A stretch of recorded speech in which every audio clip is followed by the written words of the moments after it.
alvorada, lá no morro, que beleza. Ninguém chora, não há tristeza. Oi, gente, tudo bem? A gente está realizando aqui mais um episódio do nosso podcast Alvorada. E para quem não me conhece, eu sou o Sérgio Cunha. Hoje sou professor de História, sou diretor da POESP, que é o Sindicato dos Professores. Atualmente estou como segundo secretário-geral do sindicato. Sou da periferia, sou morador de Guaianazes há muitos anos.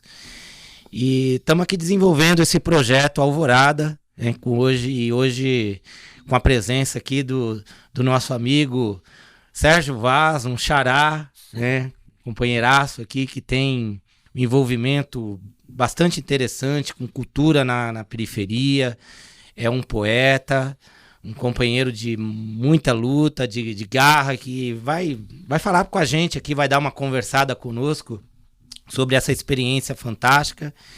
E também o professor Toninho do Embu das Artes, uma cidade maravilhosa também, cheio de coisas legais para contar. Toninho também é diretor de escola, vai falar um pouquinho aqui pra gente, também é militante da POESP, histórico na região. E a ideia é a gente fazer um bate-papo nesse nosso episódio do podcast e a gente perseguir aquilo que a gente sempre vem conversando, né? Esse projeto ele tem alguns objetivos bastante específicos, né? Que a gente quer fazer uma reflexão em torno das questões da escola pública, a gente quer discutir um pouquinho a ideia de um projeto pedagógico, como que essas reflexões elas podem contribuir com o nosso projeto pedagógico da escola pública, tanto com os nossos professores, professoras, quanto com os nossos estudantes. Então a ideia é deixar referências sobre isso e a gente vai conversar sobre bastante coisa aqui, né? Vamos conversar sobre o cotidiano da escola, a gente vai conversar sobre o genocídio da juventude negra, sobre literatura, e aí eu começo aqui pedindo para que esse grande lutador social, intelectual orgânico, Sérgio Vaz, se apresente aqui, fale um pouquinho pra gente do projeto que tem desenvolvido na periferia, essa ideia da literatura, da poesia, como que isso tem se desenvolvido nesses anos todos. Então é uma apresentação, daqui a pouco eu vou passar aqui pro nosso amigo Toninho do Embu, o nosso professor Toninho, conhecido carinhosamente, para que também se apresente. Então, Sérgio, tá contigo. Seja bem-vindo aqui ao nosso podcast Alvorada. Bom, obrigado pelo convite, boa tarde a todos e todas, Toninho, Serginho, é um grande prazer estar aqui, poder bater esse papo com vocês. Bom, eu sou poeta e sou colaborador do Sarau da Cooperifa, que é um movimento cultural que transformou um bar em centro cultural no extremo sul de São Paulo e que há 22 anos realiza esse encontro de poesia com a comunidade. Poxa, que bacana, muito legal, legal mesmo. Toninho, contigo. Então, eu sou Antônio, né, conhecido como Toninho, professor aposentado, professor de História também, militante da POESP, como você colocou, movimento negro e, né, frequentador, né, todos os companheiros da Cooperifa e parceiro, né, nesse caminho de mão dupla, né, Cooperifa na escola e a escola na Cooperifa. Que bacana, muito legal mesmo. E assim, o tema é literatura, pra gente começar, coisa que você sabe muito pouco, viu, Sérgio? Muito Com certeza. Pela quantidade de livros, sabe muito pouco sobre isso, né? E aí, assim, o que a gente tem percebido nesses dias, né? Esses últimos dias, tem acontecido alguns episódios, antes de você falar da experiência da literatura propriamente dita. Esses dias a gente está com uma polêmica bastante interessante aqui no estado de São Paulo, que é sobre a questão dos livros didáticos, né? O governo estadual, né, está à frente aí o secretário de Educação, Renato Feder, cancelou a chegada dos livros didáticos às escolas públicas, né? Então, o governo estadual deixa de estar no programa, no PN, Programa Nacional do Livro Didático, né? E E a gente discutindo aqui, começando o nosso bate-papo sobre literatura, a importância que isso tem na vida das pessoas, como isso pode mudar a vida das pessoas. O que você acha disso, de uma política como essa, né? Tá muito relacionado à lógica do governo, que é o Renato Feder, ele é dono da Multilaser, né? Tem uma parceria bastante estreita com a Multilaser. A proposta dele é que, ao invés do livro didático físico, chegue os livros digitais nos celulares dos alunos. Então é uma outra polêmica também, porque nem todo mundo tem acesso aos celulares ou tem acesso à internet, né? É diferente, os países estão... Tem um estudo da Unesco sobre essa questão dos impactos que a tecnologia tem hoje na vida das pessoas, dos estudantes, né, da qualidade disso. Então, tem países, por exemplo, como a Suécia, que tá retomando o livro físico, né, no seu dia a dia. A Suécia vai gastar milhões e milhões de dólares para que os livros didáticos sejam repostos no dia a dia dos estudantes. E tem esse impacto aqui na nossa sociedade. É uma polêmica importante. E aí eu gostaria que vocês falassem a respeito disso. Vou começar aí com o Sérgio. Qual que é a sua impressão sobre uma política como essa? Bom, o Darcy Ribeiro já dizia que é um projeto, né? O projeto está em curso, né? Haja visto que esse governo, representado pelo bolsonarismo, começou acabando com o Ministério da Cultura, praticamente acabando com o Ministério da Educação.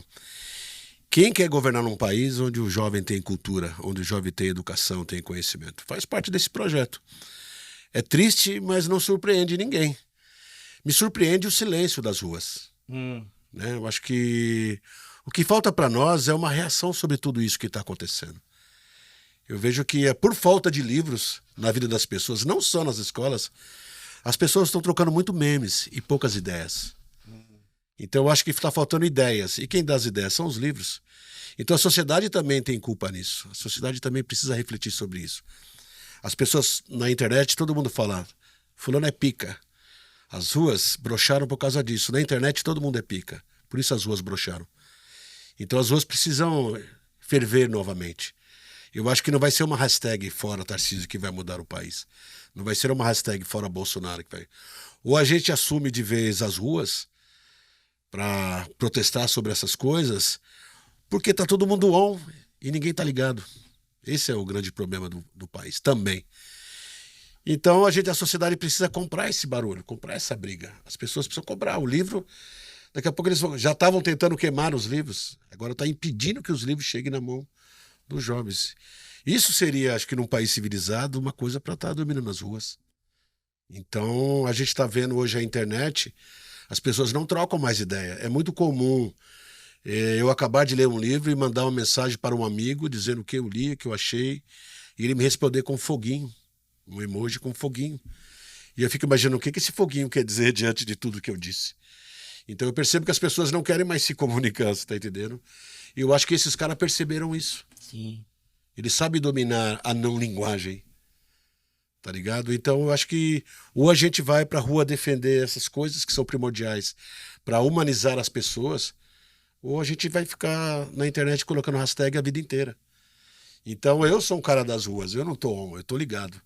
Entendeu? Então para mim é difícil ver as pessoas com essas narrativas que ser contra, mas que não fere em nada. Você tá pelo WhatsApp hoje, parece que é uma ofensa quando você liga para as pessoas, né? Será que eu posso ligar ou eu tenho que mandar uma mensagem? Hoje, meu irmão fez aniversário ontem, a minha irmã fez anteontem. Eu fiz questão de ligar para eles. E aí meu irmão falou, poxa, obrigado por ter ligado. E o cara que lê o meme e acha que já entendeu tudo que tá. Duas linhas, ele acha que entendeu tudo aquele processo, toda aquela ideia, ele entendeu. Então nós estamos vivendo esse momento. E eu acho que pós-pandemia, após esse governo do inelegível, a arte, a educação e a cultura nunca foi tão importante como deve ser agora, para recuperar a nossa sanidade. Então eu costumo dizer para as pessoas, quem não está louco está alienado, quem não está doente está alienado. Eu acho que as ideias, a comunicação, elas precisam voltar para as mesas dos bares. A gente precisa se reconectar, se reencontrar. E eu acho que através da cultura. Então eles sabem disso. Então não é o acaso que eles querem proibir que os livros cheguem. Além do dinheiro, então tem muitas coisas envolvidas, mas tem a ver que a gente pode endeusar a ignorância. É. Nós somos um povo que adora um Deus chamado trabalho. Acima de tudo, Deus é esse, é o trabalho, é o medo. E eles sabem fazer isso. E como nós vamos lutar contra o medo? Sim. Então, eu acho que a gente precisa retomar essas nossas pautas, não na internet. A internet é mais uma coisa que pode ajudar. E eu venho das ruas, eu sou das ruas, eu sou dos becos, eu sou das vielas. Eu encontro pessoas que são de carne e osso. Eu sou o cara do boteco, cara. Entendeu? Eu sou o cara da beira do campo no futebol de várzea. Você entendeu? Aqui, eu cheguei antes da internet. E talvez eu seja privilegiado ou não de ter conhecido o mundo antes da internet, que era o mundo das ideias. E hoje eu sinto falta disso. Eu vejo isso com muita tristeza. Da sociedade pouco se importar. Eu sinto como a cidade, o brasileiro ligou, foda-se, tá ligado? Foda-se tudo, ninguém tá ligando pra mais nada. Então a internet criou um lugar onde a gente pode ficar, que é confortável, que você pode ser o Superman, a Supermulher, o super revolucionário, o super direitista, o que quer que seja, e voltar para casa sendo medíocre que você é. E talvez essa relação do Bauman, do mundo líquido, seja isso. A gente não saber perder a conexão do real e o virtual e estar vivendo agora essa epidemia de solidão. Sim. Entendeu? Tá. Toninho, vamos continuar nessa parte dos livros aqui. Eu acho que o Sérgio já deu uma introdução muito legal aqui. Não, como eu disse, educação não é... Não, é sim, tá sendo. Vive isso cotidianamente. Toninho, é assim, eu me lembro, eu tenho algumas memórias afetivas que ficaram nesses anos, e tem uma que eu não me esqueço. Eu lembro que na quinta série, Sérgio, eu tenho 48 anos hoje. Na quinta série eu tinha 8 anos? Não, 9, um pouquinho mais, né? 9 ou 10 9 ou 10 anos eu tinha na quinta série. E aí eu tive rubéola. Nessa do ter rubéola, eu descobri isso na escola. Né? Tava com a pele toda empelotada, coisa e tal. E aí a professora, junto com a direção da escola, me deixaram na sala da coordenação, porque eu não podia ficar com os outros alunos, porque eu ia passar rubéola para os alunos. Aí tinha um monte de livros, aí eu lembro que eu peguei um resumo do Dom Quixote. Sim. Sérgio, meu amigo, eu sei que eu comecei a ler aquilo e eu não parava. E assim, eu lembro que não tinha um hábito na escola da gente ter um momento, eu lembro só na sexta, sétima série que isso aconteceu. Tinha uma professora de língua portuguesa que ela fazia isso com mais frequência, mas até então não tinha. E aí eu lembro que eu peguei com rubéola e comecei a folhear o livro ali do Dom Quixote e comecei a ler. Eu lembro que em 4 horas que eu fiquei ali foi só lendo o tal do livro. Eu nunca esqueci essa memória afetiva, Serginho. Nunca esqueci essa memória afetiva. Eu te pergunto, meu grande amigo Toninho, você como diretor de escola, como professor já de longa data, como é que isso impacta, na sua opinião, na vida das pessoas? Você tirar o acesso do livro didático e só deixar na parte digital, né? Onde tudo é muito rápido hoje, as pessoas conversam muito pouco, né? O Sérgio já colocou algumas questões ali. Como é que você sente isso no dia a dia da escola? Como que isso pode impactar essa política? Que já houve um recuo, é verdade, mas nós queremos livro físico na escola. Eu acho que essa que é a grande questão para a construção que a gente persegue. O que você acha disso? Eu entendo que qual é a função da escola básica, né? É garantir aos jovens, às crianças, né, principalmente aos jovens do ensino médio, conhecimento científico, né? O que a sociedade acumulou de conhecimento. E quando se escolhe um livro didático pelo MEC ou qualquer outra instância, tem um critério técnico de avaliação, tem comissões de especialistas, né? Então, quando o livro chega com um livro de um historiador, de um biólogo, né? De um sociólogo, de um poeta, né? Enfim. E quando você tira o livro didático, né? E muitas vezes o livro didático pega trecho de outros textos, literatura, etc., divulga o conhecimento, né? De forma geral, né? E quando você tira o livro didático, você está tirando ciência, né?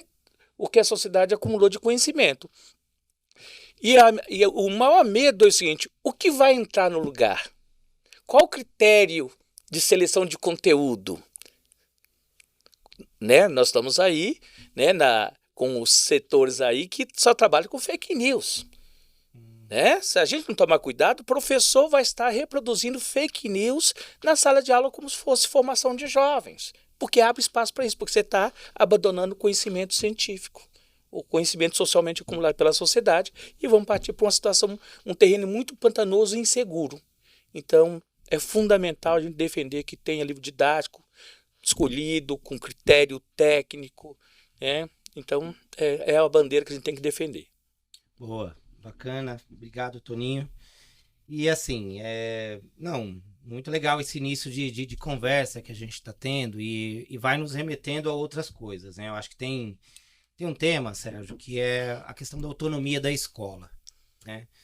Você é um camarada que tem...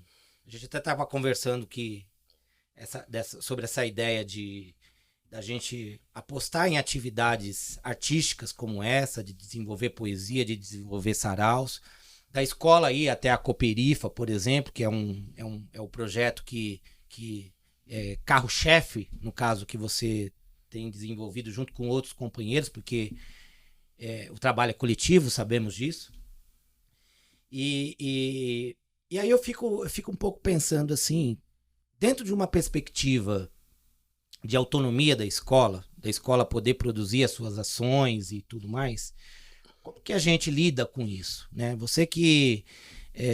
a gente está percebendo o governo cancelando o livro didático, aí recentemente saiu uma outra portaria também que pede que o diretor, né, tem que ficar acompanhando as aulas dos professores 2 vezes por semana, fazer relatórios, coisa e tal, no nítido objetivo do vigiar e punir, né?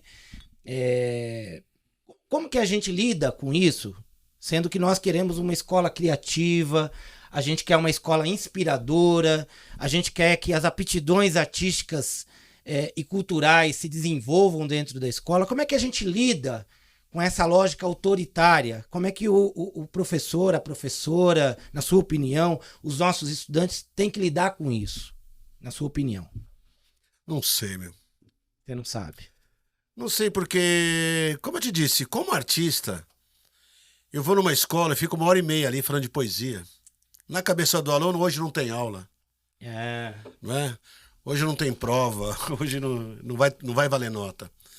Então, ao meu favor, eu tenho isso aí. Mas o professor está lá todo dia, semana a semana, nas escolas, nas quebradas mais perigosas do Brasil, fazendo um papel de professor, de professora, de mãe, de amigo, de psicólogo. E eu não teria condições nenhuma de dizer como ele deve fazer. Eu sou um artista que acho que a educação ela tem que estar linkada com a cultura, com o esporte. Primeiro por conta do desenvolvimento humano, né? Porque nós somos uma sociedade feita para o consumo, né? O capitalismo precisa de consumidores, né? E a gente está falando de criar seres humanos, preparar seres humanos para a humanidade, né? Então eu vejo nesse sentido, para mim, que educação, esporte, cultura tem que estar linkado. Agora, como vai fazer, eu não sei. E como cidadão, eu quero, né? Eu acho que preciso. Mas acho que o Toninho pode responder muito mais, porque além de professor, ele está super envolvido aí no chão da escola, ele que faz esse corre todo aí para levar os alunos na Cooperifa. Passo para você essa bola aí, malandro. Mas fala um pouquinho mais, por exemplo, porque tem muita coisa interessante que vocês têm produzido, que eu acho que tem a ver um pouco com essa pergunta. Então, deixa eu ver se eu reformulo, né? Por exemplo, a ideia do soltar livros por balões, né? Poesias por balões. Qual que é o objetivo de um projeto como esse, por exemplo, né, na comunidade? Como que isso poderia impactar na escola? Bom, o que eu vou fazer na escola? Dessacralizar a literatura. Certo? Sagrado não é quem escreve, sagrado é quem lê. Não é isso? Eu escrevo não mais para a periferia, eu escrevo com a periferia. Quem vai me ler se é um país que não lê? Então, quando o professor ou a professora abre a escola para mim, ele me dá a oportunidade de mostrar para o aluno que literatura é algo bom. E que existe alguém na quebrada dele, parecido com ele, e que tem a mesma realidade dele, do pai dele e da mãe dele, que vive lá e que produz poesia. E que poesia não é o pão do privilégio. Então, de alguma forma, eu vou lá tirar esse estigma da literatura. Fazer com que o jovem, através de uma pessoa que usa a mesma linguagem que ele, gíria não, mas dialeto, o mesmo dialeto que ele dentro da sala de aula, eu acredito que impacta na aula do professor. Porque o cara fala assim, pô, o professor conhece um cara que é da hora, que é da rua. Então ele traz um pouco do que está acontecendo na rua para dentro da escola, para que o aluno se identifique com aquilo e com aquele tipo de divertimento que é o que eu proponho, o professor possa usar o divertimento que eu faço para colocar temas complexos que talvez ele não conseguiria sozinho. Temas como racismo, homofobia, fascismo, qualquer coisa, machismo, esses temas espinhosos que hoje em dia as pessoas estão vigiando os professores e querem que vigiem os professores. E talvez seja, o Leminski tem uma frase que diz, distraídos venceremos. Então talvez esse tipo de arte que eu faço, a poesia, que é sintetizar uma ideia, talvez isso faça com que o professor chegue mais perto do aluno, usando uma linguagem da rua, usando no judô tem o ippon, que é usar a força do adversário ao seu favor. E talvez ele use a coisa da rua, que o jovem tanto gosta, para que ele aprenda um pouco a coisa acadêmica, para que ele se interesse pelo livro didático. Mas é uma ideia que eu tenho. O povo não precisa de literatura, é a literatura que precisa com o povo.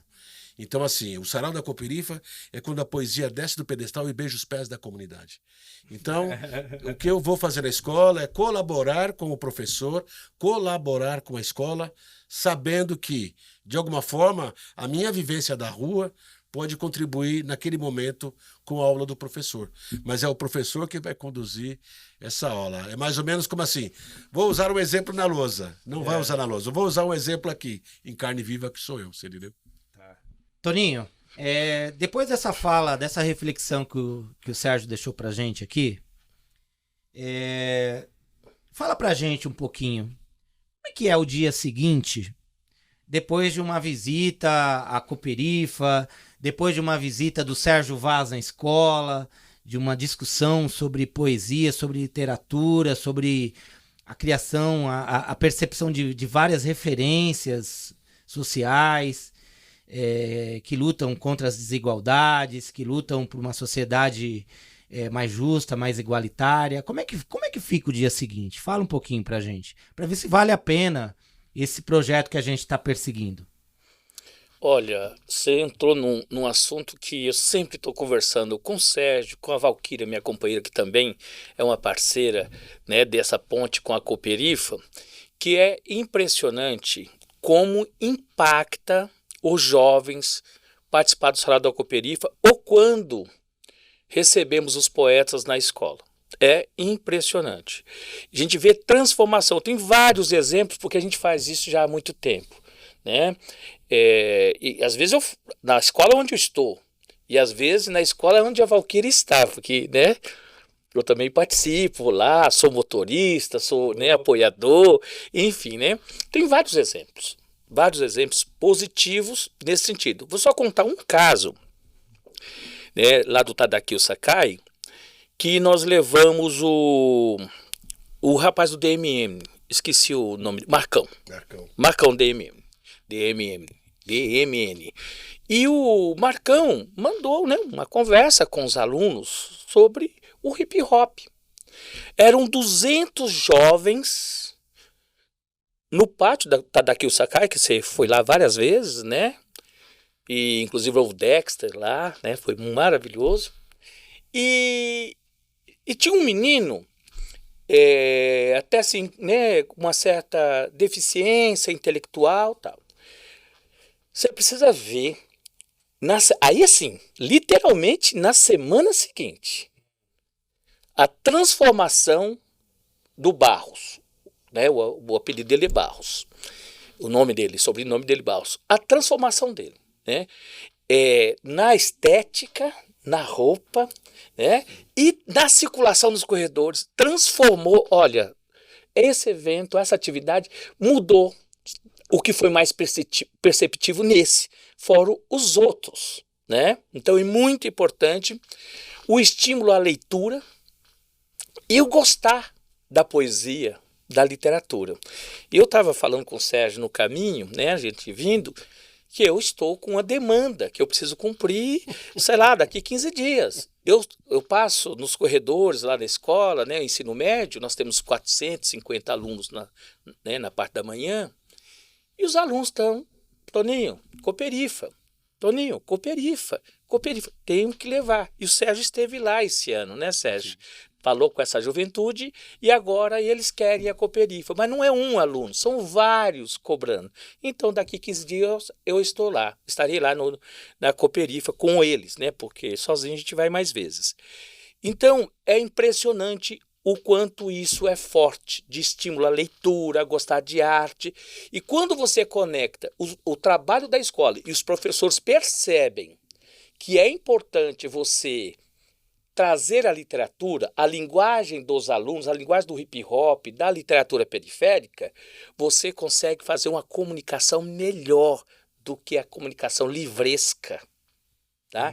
Então, é fundamental e muito importante. Eu, né, falo com o Sérgio, né, ele que é um educador distraído, a lá Leminski, né, distraído venceremos, mas ele involuntariamente é um dos principais educadores que nós temos na periferia da Zona Sul. O impacto que ele, né, provoca nas escolas e nos professores e na juventude, através do Sarau da Cooperifa e da visita dele, é perceptível. Tanto é que é alimentado o tempo todo. Isso não morre, porque ele vai à escola. E as escolas não param de ir à Cooperifa, entendeu? E quando o Sérgio tem algum projeto da Cooperifa, mostra cultural, etc., aí, o principal público que vocês têm do convite, né? Felizmente, um tempo atrás era mais a capital, Prefeitura de São Paulo. Felizmente, de um tempo para cá, Embu está na mostra da Cooperifa, etc. Retribuir, né? Então, é o seguinte, excelente. E outra coisa interessante é que a literatura periférica dá visibilidade a literaturas anteriores a essa contemporânea que está na invisibilidade.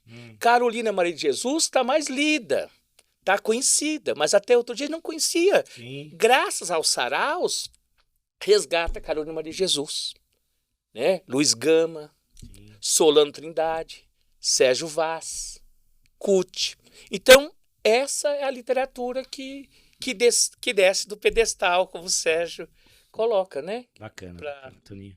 E assim, olha, gente, tudo isso que a gente está discutindo aqui está relacionado a um projeto de escola humanista, né? A gente tenta ir contribuindo, construindo o projeto pedagógico numa perspectiva de avançar numa escola humanista, né? Serginho, nós vivemos os últimos períodos uma experiência que mostra como não ser humano, né? Eu acho que você já vai entender aonde eu estou querendo chegar.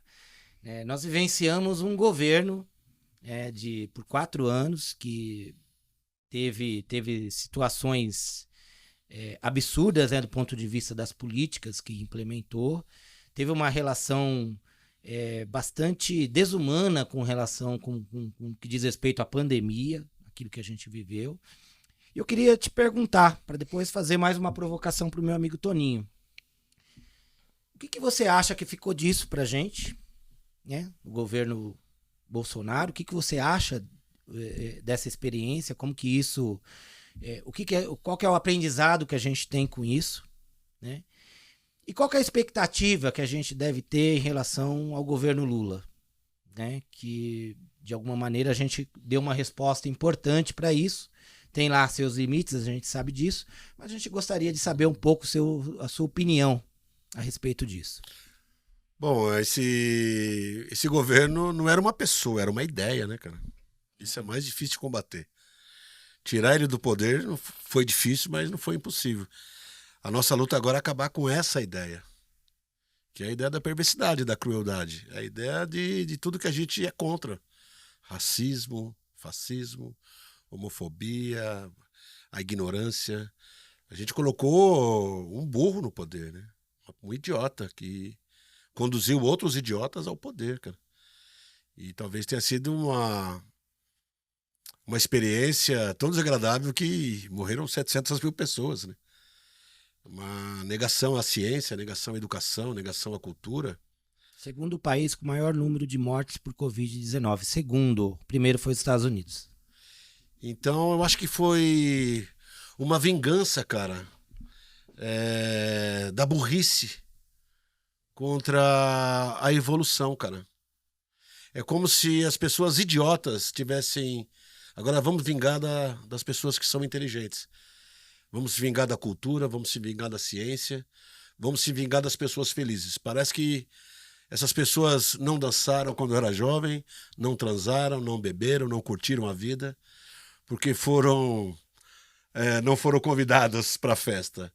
E aí chegaram e falaram, vamos acabar com a festa. É difícil até explicar a tamanha crueldade e difícil explicar que essa ideia quase venceu, né? Não é? Foi preciso unir as pessoas com pessoas menos cruéis do que tinha para poder vencer isso. É tão absurdo que é difícil imaginar que nós chegamos ao fundo e que está tão próximo de São Paulo, do Rio, de BH. Está tão próximo da gente. Foi difícil ver que esses líderes instigaram nossos parentes, nossos vizinhos. E talvez se eles tivessem vencido, eles estariam apontando para que eu fosse torturado, para que você fosse torturado, para que você fosse torturado, simplesmente porque a gente defende uma ideia humanista, que acredita no próximo. Então, é preciso investir agora pesado na educação, na comunicação, né? Desamarrar esses nós, essas coisas terríveis.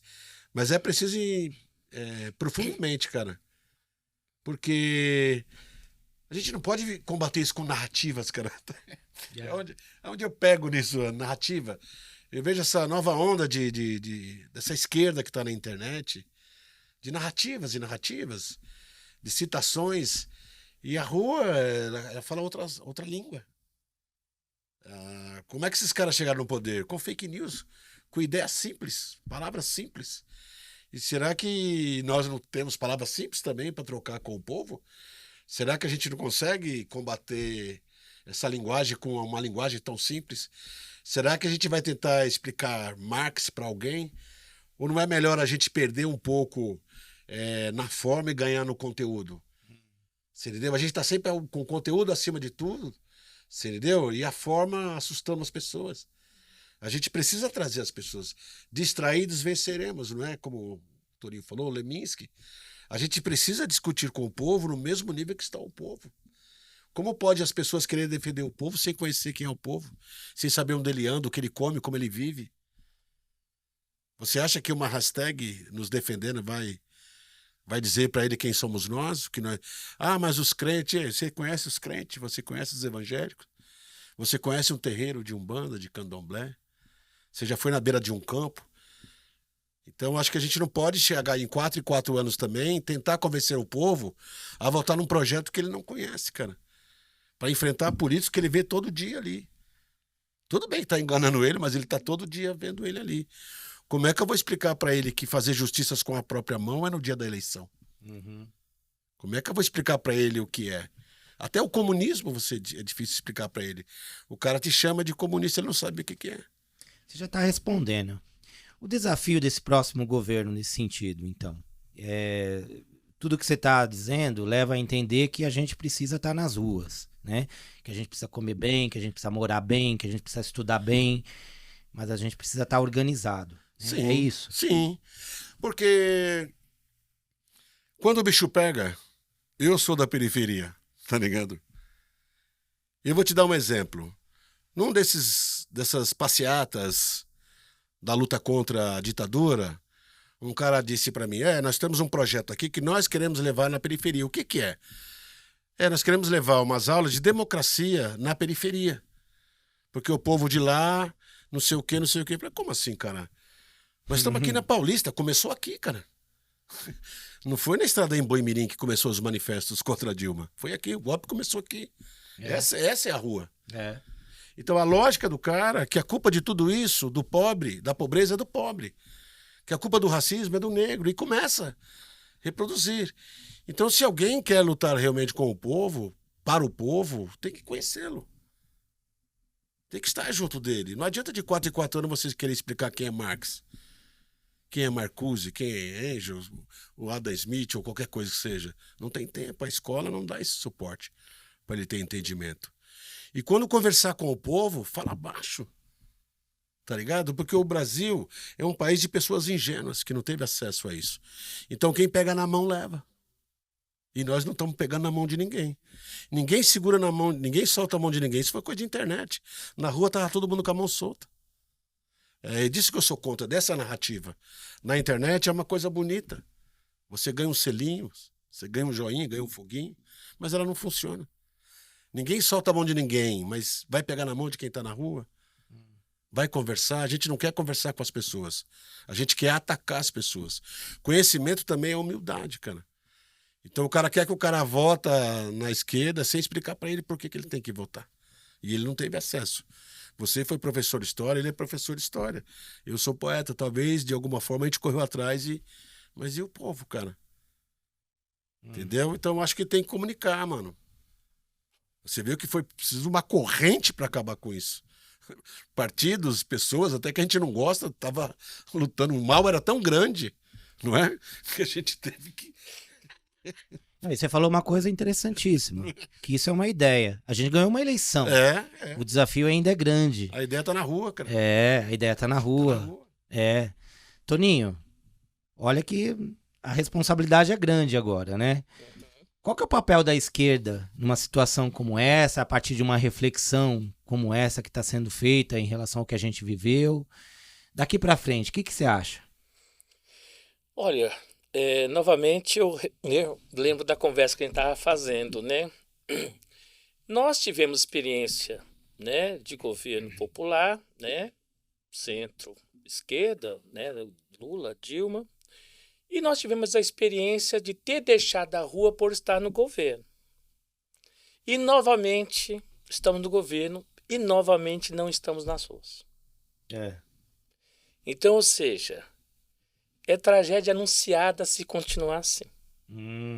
Então, novamente, eu né, dialogando aí, né, na mesma linha do Sérgio, a esquerda precisa ir para a rua. Da mesma forma que o Sérgio colocou, de estar junto ao povo, né? Falar de periferia à distância, né? Tem que atravessar a ponte, né? Como, né, o Mano Brown, enfim, né? Da ponte para lá, tem que conhecer. Então, a esquerda, eu acho que é isso. O Paulo Freire já nos ensinou muito, né?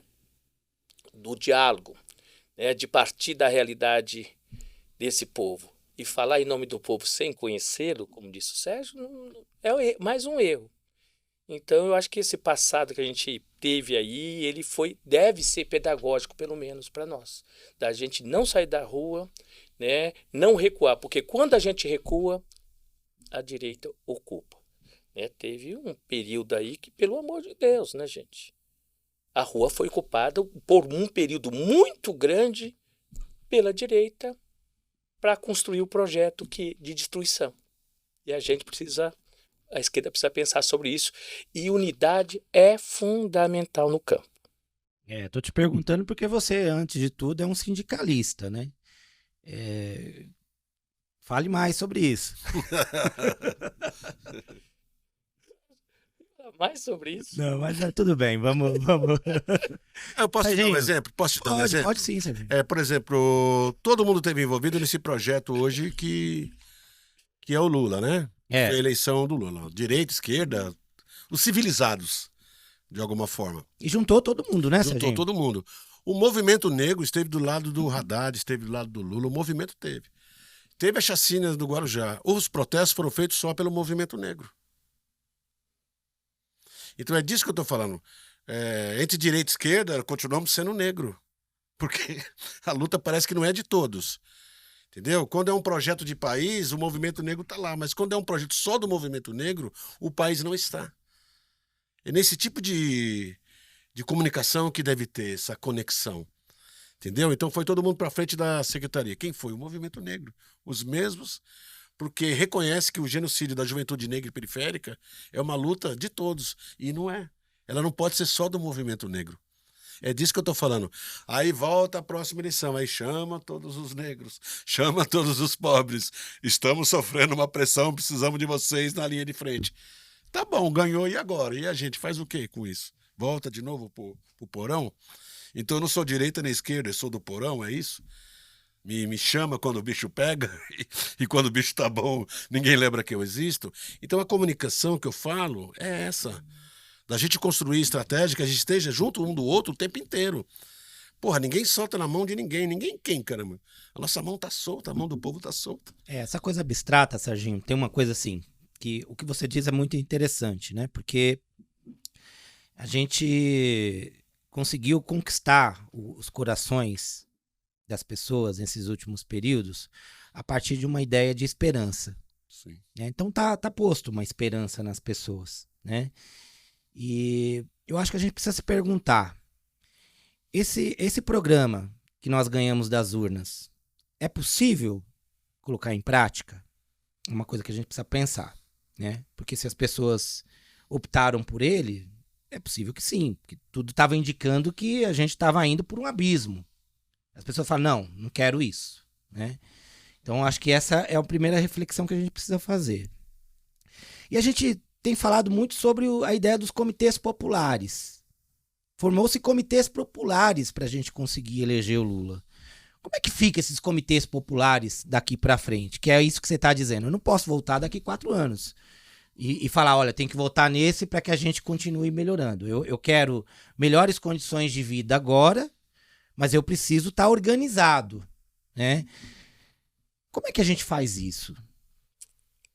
Como é que nós podemos fazer isso? Como é que a gente pode fazer com que essa sua inquietação, né, que se traduz aqui pô, você vai voltar daqui 4 anos para pedir o voto de novo? Como é que ela se traduz em organização a partir de agora? Essa provocação que eu queria deixar para vocês. Acho que uma das formas é a cultura. Hum. Nesses 4 anos não teve ninguém na rua, não teve show, não teve ministério da cultura. O que é isso? Já esvaziar as ruas, não é isso? Não tem show, não tem teatro, não tem dança, entendeu? Então acho que é popularizar isso. Desde das pequenas manifestações até o show digamos, da Beyoncé, digamos assim, mas lá embaixo também. Não é só o show do grande cantor, é fomentar aqui na base também. A gente gosta de filme, mas não vai ao cinema. A gente gosta de poesia, mas não compra o livro. O que a gente precisa criar nas pessoas é o hábito. Isso que a gente faz nas escolas é criar o hábito da pessoa, criar o hábito de gostar de literatura. O jovem está querendo poesia porque foi criado um hábito.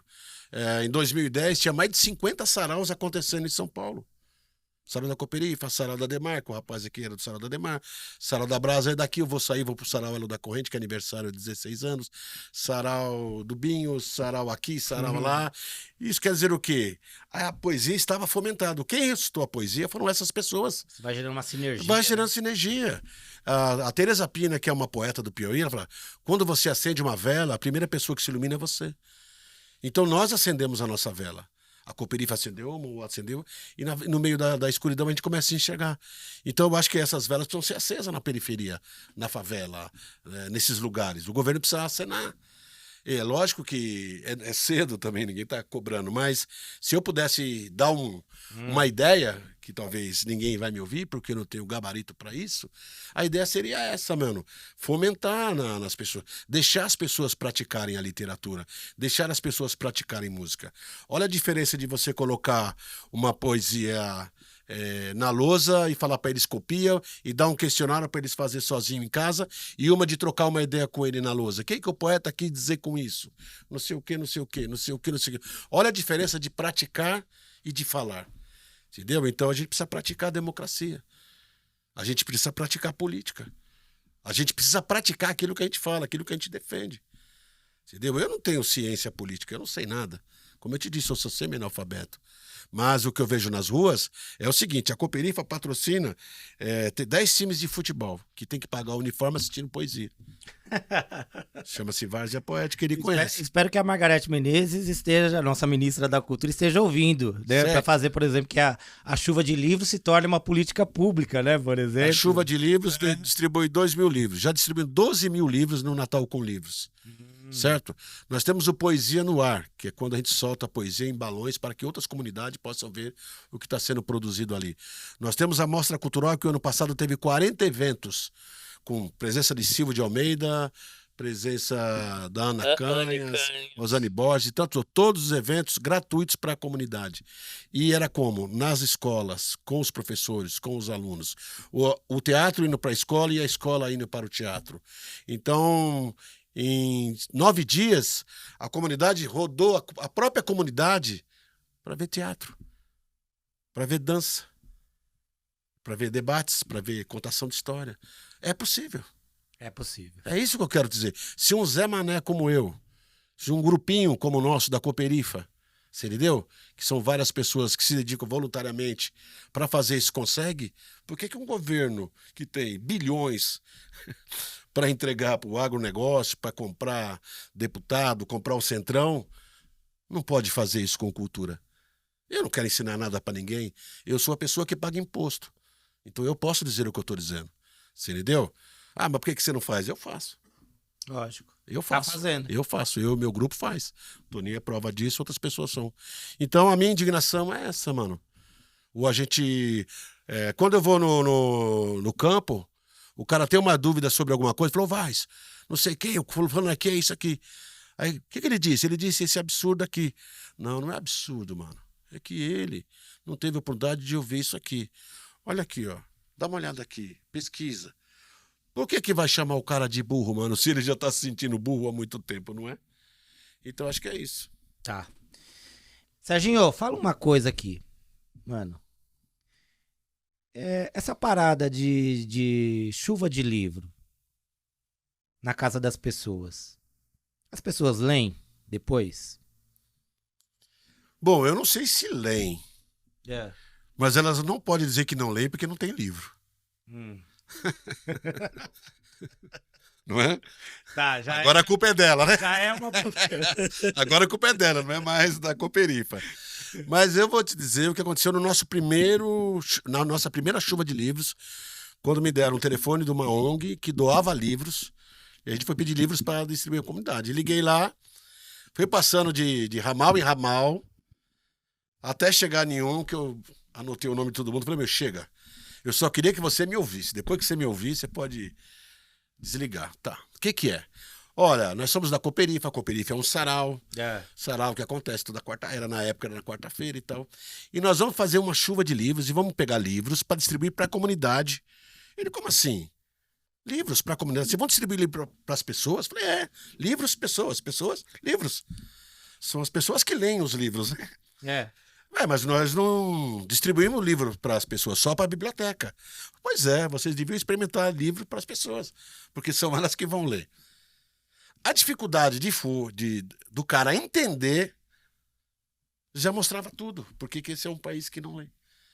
A distância que eles acham que o pobre ou a pessoa simples tem do livro, eles não leem. Cara, se eu vou... Como eu já fiz trabalho na cadeia, o cara fala assim, me dá um bom motivo para ler. Pô, você tá cheio de tempo aqui, cara. Porque a maioria das pessoas dizem que não leem é porque não tem tempo. Não tem tempo. Tá fazendo nada. Não tá fazendo nada, você tem tempo aqui. Então a lógica é você precisar desconstruir coisas que estão construídas há muitos anos, cara. Sim. Fazer o cara pensar, poxa, mas as pessoas vão ler o livro? Eu não sei, cara.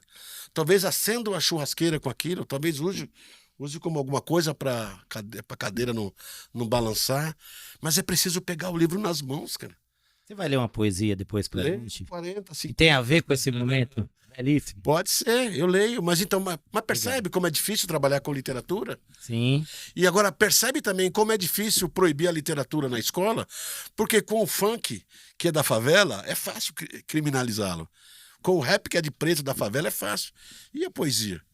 Que é algo que vem da academia, que é algo que vem da elite. Os versos. Os versos, não é? Então a gente entra nessa brecha. A brecha que o sistema dá, a gente entra. Entendeu? Então o nosso trabalho, ele é infante, cara. Não, legal, legal. Não é?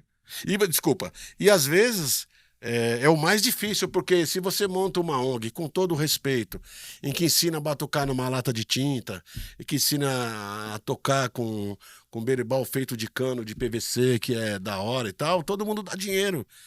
Vai fazer um projeto onde você vai levar conhecimento. Que você vai fazer um barulho na cabeça das pessoas. Quem quer estar do lado disso, cara? É. É verdade. Não é? Olha, gente, nós estamos chegando num momento aqui que eu acho que é importante a gente abrir o espaço pro público, né? Então tem uma galera de escola que deixou um recado pra gente. Pra tu, Serginho, e pra você também, Toninho. Porque é gente conhecida e gente que quer participar aqui do nosso momento. Então é a Ingrid e a Patrícia do Imbu.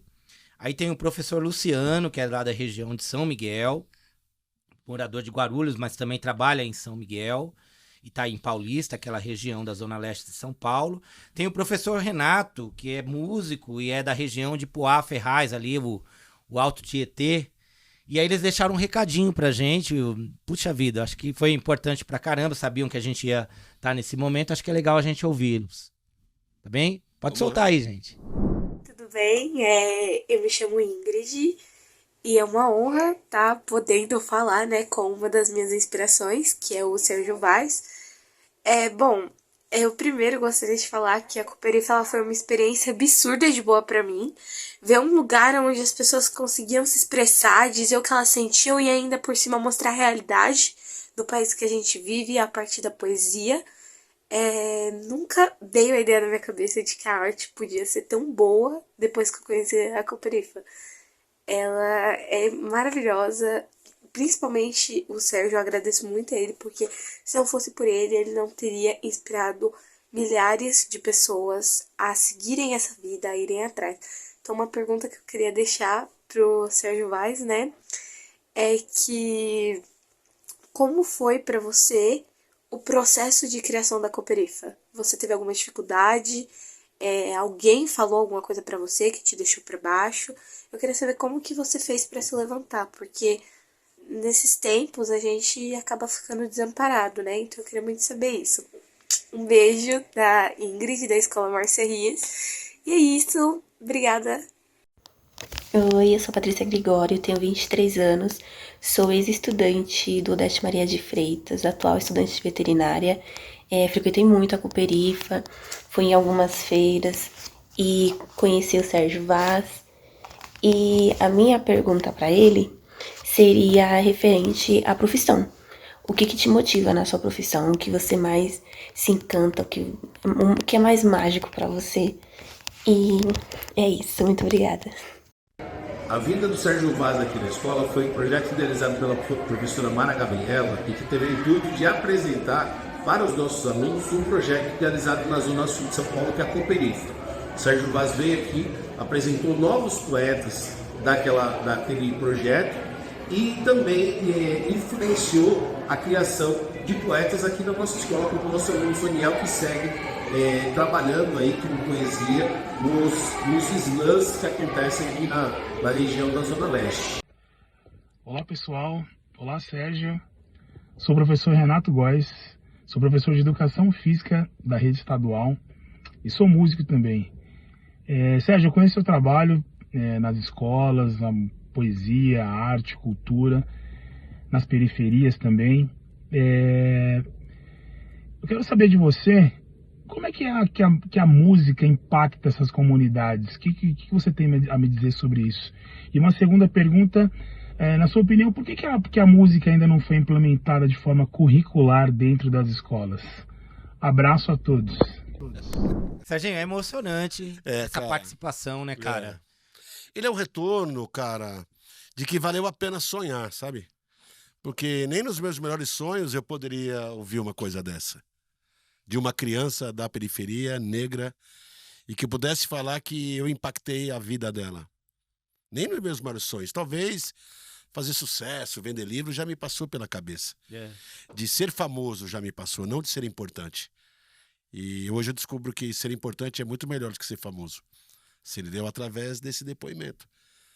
De que uma menina que deve ter 13, 14 anos e um cara de 59 anos devia ter uma ideia retrógrada já pela minha idade e ao mesmo tempo ela absorve um pouco da juventude.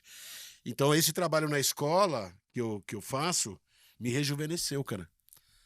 Então eu fui para a escola pública porque eu sou semi-analfabeto e eu aprendi um pouco mais com os professores e aprendi um pouco mais com os alunos. E de alguma forma eu voltei a estudar, cara. Você entendeu? Então, para mim, eu tenho a mesma idade de que ela quando eu vou na escola. Eu me sinto como se eu tivesse voltado a estudar. Eu sei os anseios que ela tem, que os meninos têm, de ser um moleque pobre de periferia, preto, tá ligado? E é isso que eu tento passar na minha poesia. E talvez eles sintam isso. Eles se identificam com aquilo porque é aquilo que eles vivem nas suas casas, nos seus lares.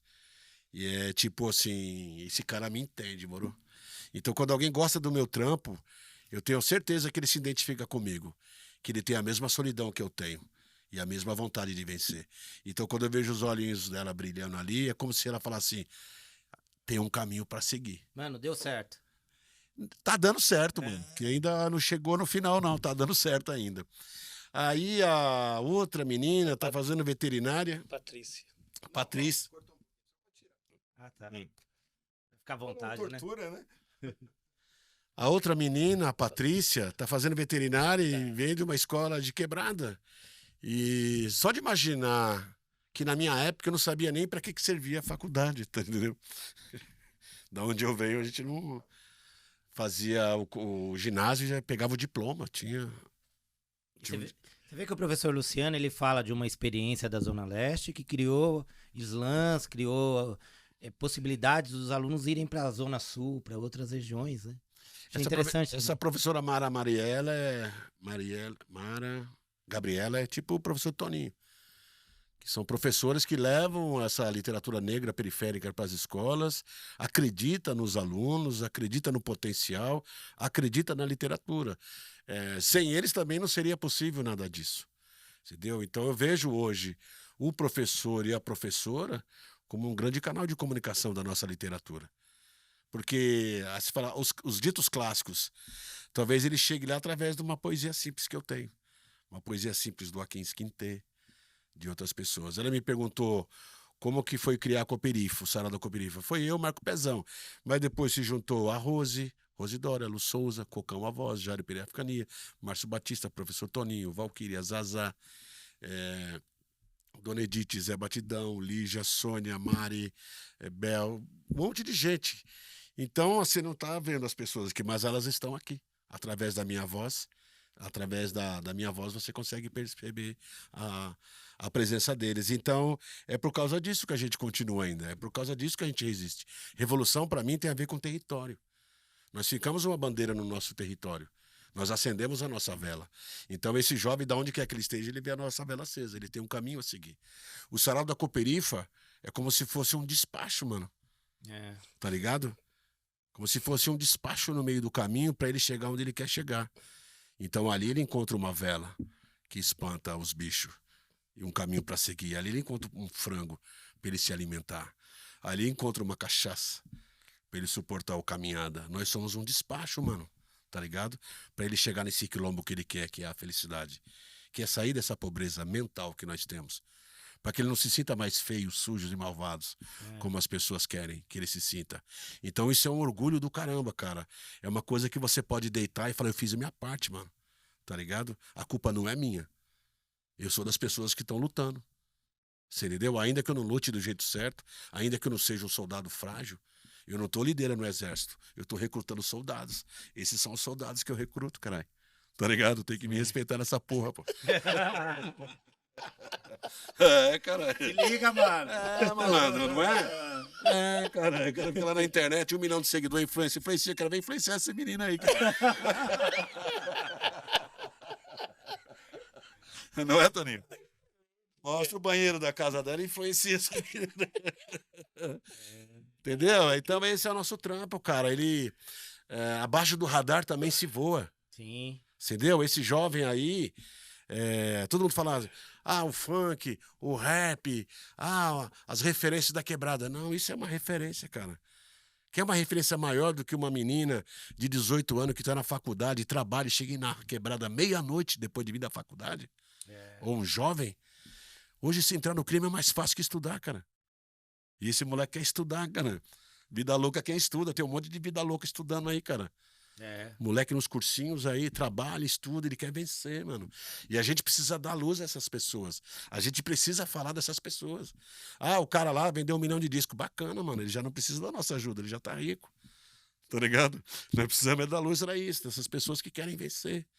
Então é isso, quando eu vejo, eu me emociono, cara. Entendeu? Nem eu tinha pensado que, tão frágil que eu sou, que eu poderia dar força para essa pessoa. O cara falou da música, como a música pode impactar. Professor Renato, como a música impactou na minha vida. Tudo, cara. Tudo. Eu ia pros bailes black, eu vi Marvin Gaye, não entendia nada, cara.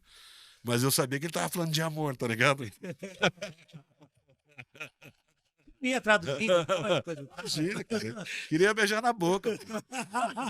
Dançar aquela música lenta, né? Betty Wright, 11 Betty minutos, Wright. cara. 11 minutos no ouvido da menina ali. A menina tinha que dar sorte pra pegar o cara certo, porque se pegasse o cara errado, o cara...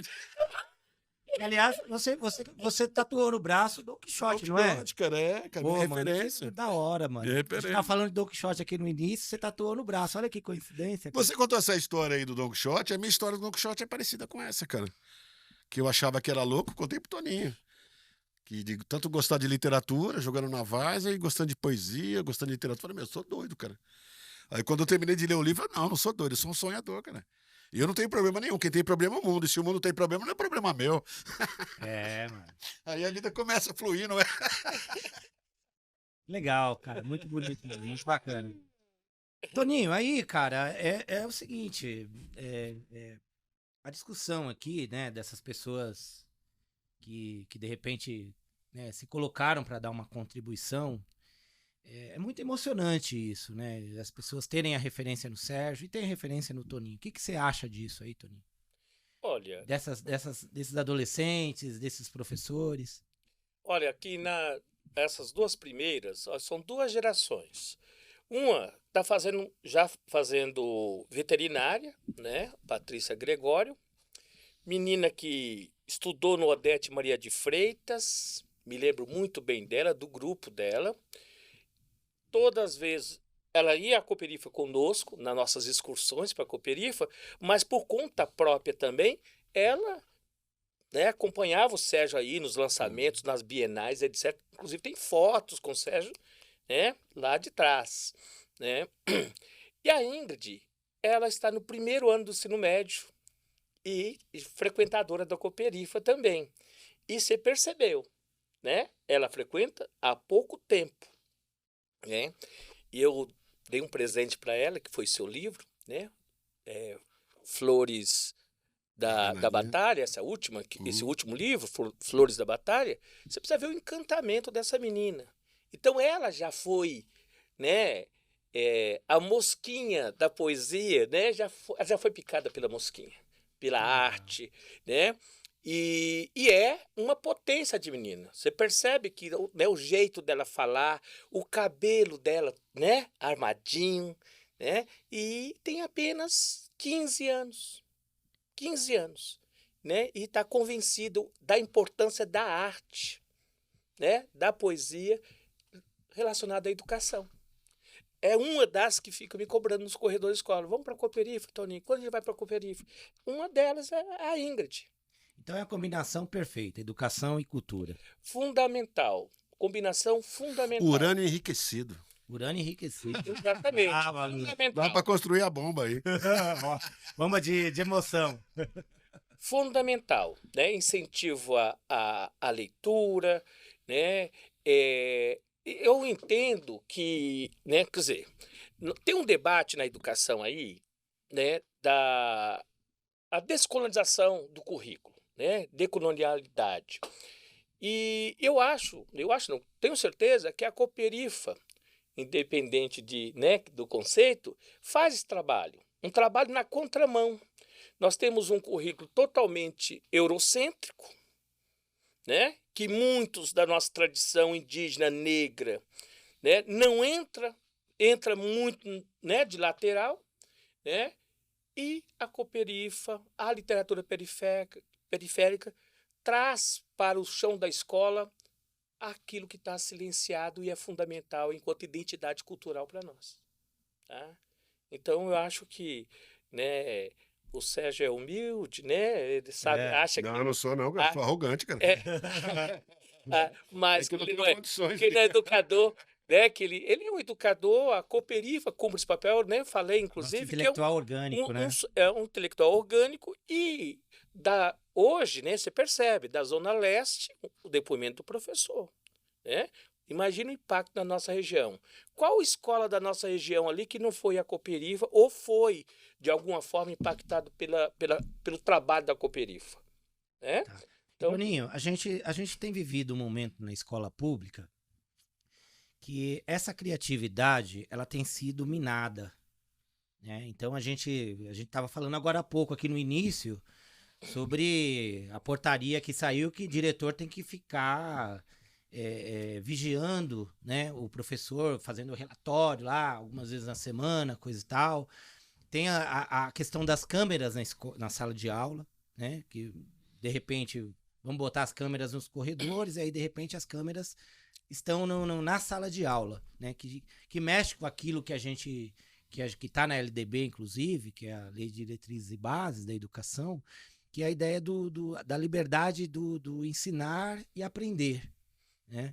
Então, a gente está percebendo que a escola cada vez mais caminha numa perspectiva de romper com a criatividade, né? E essa experiência que o Sérgio está colocando aqui para gente, essa vivência, isso que você está falando, vão na contramão disso, dessa construção de uma contra-hegemonia, né? De alguma coisa nessa perspectiva, uhum. né? Então, acho que é um pouco essa reflexão que você está trazendo para a gente. E essas pessoas que falaram ali, elas são as maiores demonstrações disso, né? Uhum. E eu acho interessante, olha que bacana, né? Nós temos hoje um tipo de governo que controla tudo, aplicativo para tudo, planilha para tudo, né? Hoje as aulas estão ficando prontas, a liberdade da escola construir no chão da escola, na relação com a comunidade, o seu currículo, né?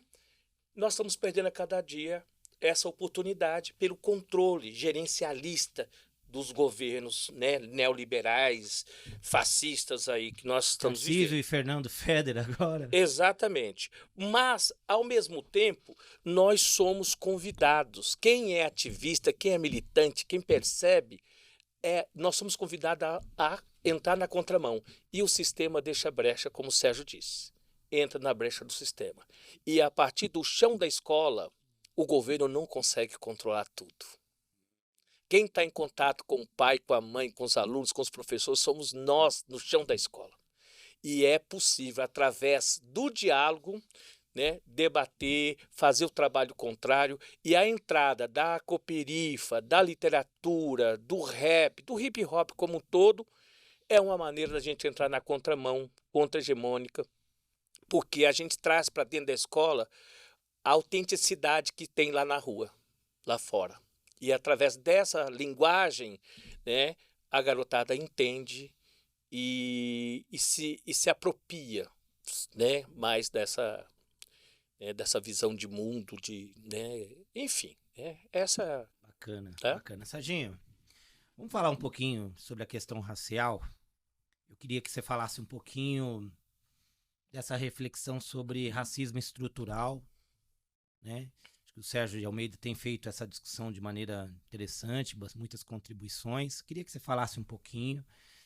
E, mano, fala um pouquinho também do hip hop, né? A importância que o hip hop tem e teve e tem, né, na luta contra essa questão da discriminação? A gente vive uma sociedade... Será que, de fato, a gente tem uma conta a pagar com os negros e negras desse país por conta de mais de 300 anos de escravidão no país? Está correto o caminho das políticas afirmativas, das cotas? Olha que são bastante perguntas, mas se você puder sintetizar tudo isso e dar uma resposta, né?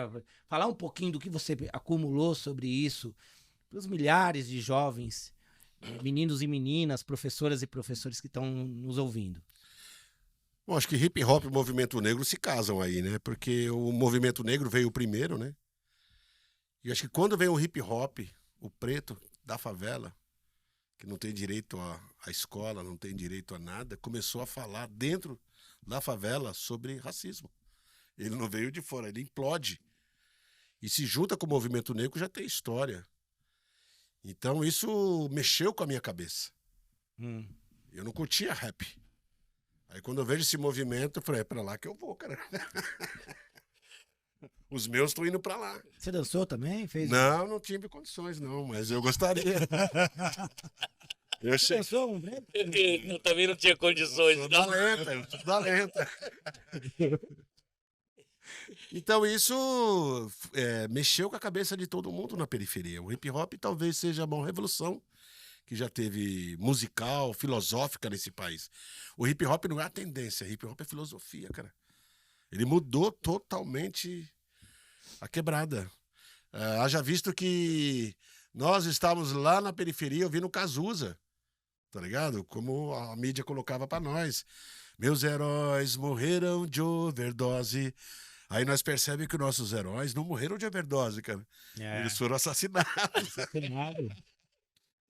Meteram bala. Pra você ver o que é. Pra você ver o que é o hip hop e o que é outra coisa, não é, cara? Você entendeu a diferença? Então a gente começou a perceber que nossos heróis, eles não morreram de overdose. Morreram assassinados, como Malcolm X, né? Como Martin Luther King, como a presa Angela Davis e tantos outros, para não ficar aqui citando. Então o hip hop causou na gente essa autoestima que a gente não tinha, entendeu? E o racismo, ele foi agora mais incensado porque nós tínhamos um racista na liderança do país, não é? Que liberou o racismo para todo mundo. Vamos ser racistas, ser racista tá na moda, que liberou para todo mundo ser racista. Então, a luta do negro, da mulher negra, ela vai continuar, ela tem que continuar. Entendeu? O racismo é um problema do branco, não é um problema do negro, né? O Brasil tem dívidas com o povo negro. Tem dívidas históricas. O racismo estrutural é isso, é para que as pessoas enxerguem realmente o que é o racismo. Entendeu? Eu vi agora uma cena agora que viralizou na internet de um grupo racista batendo num guarda negro, num barco, tipo num pia. Você chegou a ver? Vocês viram? Eu não cheguei a ver, né? Mano, a população negra que tava no barco desceu pra enfrentar os caras, tá ligado? Foram pra cima. Foram pra cima, então assim... Fogo nos racistas, não é? Mas não tem mais tempo. Então esse governo, cara, liberou isso aí. Criou os monstros, as pessoas não têm vergonha, ela tem respaldo.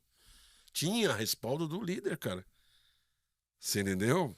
A deputada saiu com um revólver lá, com a Zambelli, né? Carla Zambelli, né? Aquele monstro lá, saiu com um revólver na frente de todo mundo. Tipo... O cara era negro, hein? Sim, então, é porque tava liberado. A polícia colocou um cara dentro e ligou o gás, cara. Matou o cara na frente de todo mundo, cara. Ninguém ligou. Não foi isso? Na polícia? Foi. O cara pegou um cara, amarrou na moto e puxou o cara na moto. Não aconteceu nada. Barbárie, né? Barbárie, então, é isso que eu tô dizendo. Então, né? É difícil você acordar com isso, cara. É um alvo nas costas, não é, cara? Você entendeu? Então, o Silvio de Almeida, que hoje é o ministro, ele esteve lá na Cooperifa ano passado. Direitos humanos, né? Ele palestrou lá, ele não era ministro ainda. Ele palestrou lá pra gente. A Rosane Borges, a Djamila já foi, a Joyce Bert, Douglas Belchior.